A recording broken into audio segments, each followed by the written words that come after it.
फ्रांसीसी रक्षा मंत्री से मिले लेबनानी सेना के कमांडर। हिजबुल्ला आईडीएफ के बीच चल रही जंग पर चर्चा की गई है।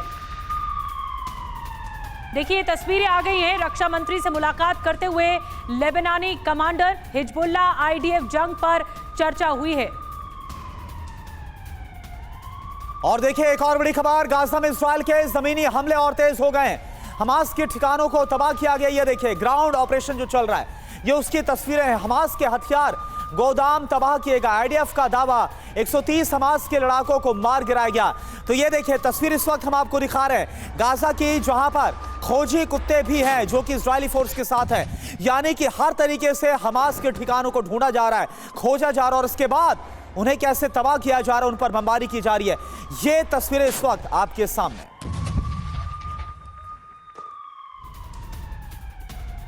और एक और बड़ी खबर, हिजबुल्ला के ऐलान से पहले ईरान से बड़ा खुलासा हो रहा है। ईरान का मिलिशिया गुट लेबनान पहुंचा है। हिजबुल्ला का साथ देने लेबनान पहुंची है मिलिशिया फोर्स।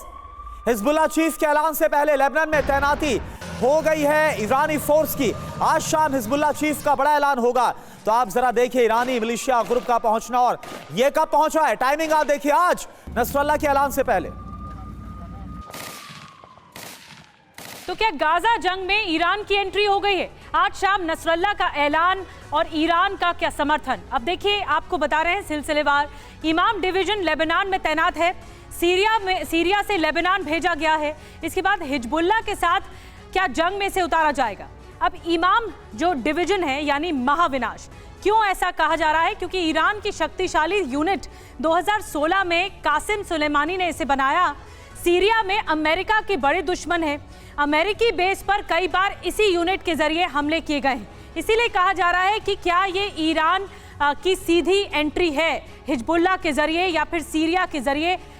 चतुर्वेदी सर, हम चाहेंगे आप इसका जवाब दें कि क्या ये जो फॉर्मेशन हमने दिखाया दर्शकों को और ग्राफिक्स दिखाया, क्या ऐसा लग रहा है कि ये एक सीक्वेंसिंग प्लानिंग की गई है ताकि इजराइल हमास में उलझा रहे और हिजबुल्ला अटैक कर दे और ईरान सपोर्ट कर दे? निधि, ये सब एक पार्ट ऑफ इन्फ्लुएंस वॉरफेयर जो आजकल इस शब्द का इस्तेमाल होता है, वह है पॉस्चरिंग ही है, लोगों को दिखाने के लिए कि मैं अब ये कर रहा हूँ वो कर रहा हूँ, कि नहीं तो अधिकतर इनएक्टिविटी हो जाएगी। आप अगर कुछ नहीं, किसी ट्रुप्स को यहाँ से वहाँ नहीं मूव करेंगे, तब तक लोग क्या कहेंगे कि आप कोई इसमें उसकी मदद नहीं कर रहे। ये सब पोस्चरिंग है। मैं नहीं समझता कि डायरेक्टली इन्वॉल्वमेंट होगा, और ये बिल्कुल कन्विक्शन के साथ, काफ़ी सोच समझ के मैं बोल रहा हूँ। डराया जा रहा है? ये बिल्कुल बहलाने के लिए ख्याल अच्छा है, ये चीज़ ही है और ये ही चलता रहेगा। कोई भी अगर डायरेक्टली इसमें इन्वॉल्व होगा तो वो बहुत बड़ी रिस्क होगी। और ये लेकिन सर इस पर भी मैं आऊंगा आपके पास। फिर आखिरकार ये तैनाती, ईरानी फोर्स का वहां पर पहुंचना, रक्षा मंत्री के साथ मुलाकात करना और आज नसरल्ला की तरफ से कुछ बड़ा ऐलान करना, हो क्या रहा है इस पर समझूंगा आपसे। लेकिन एक और बड़ी खबर, ईरान का इजराइल अमेरिका पर बड़ा हमला। इजराइल यूएस लाचार और दुविधा में, यह ईरान की तरफ से कहा गया। यूएस मदद के बिना इजराइल टिक नहीं सकता, यह बात भी ईरान की तरफ से कही गई है।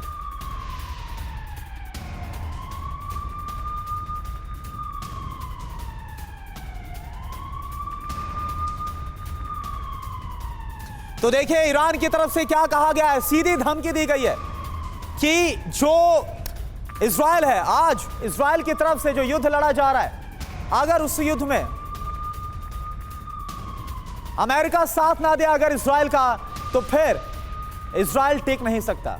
बिल्कुल, कुछ हम ग्राफिक्स दिखा रहे हैं कि कैसे मिडिल ईस्ट से शुक्रवार को ये बड़ा विध्वंस होने वाला है। क्या मध्य पूर्व से आज एटमी ऐलान होने वाला है? क्या मध्य पूर्व से ही शुक्रवार विध्वंस की स्क्रिप्ट लिखी जा रही है? क्योंकि ईरान अब खुलकर इजराइल और अमेरिका के खिलाफ कदम उठा रहा है। जंग में हमास और हूतियों को अपने इशारे पर नचा रहा है। लेबनान में आज नसरल्ला बड़ा ऐलान करेगा। अब माना जा रहा है कि इस ऐलान की जो परिणति है वो विश्व युद्ध 3 के रूप में ही हो सकती है या फिर एटमी युद्ध छिड़ सकता है।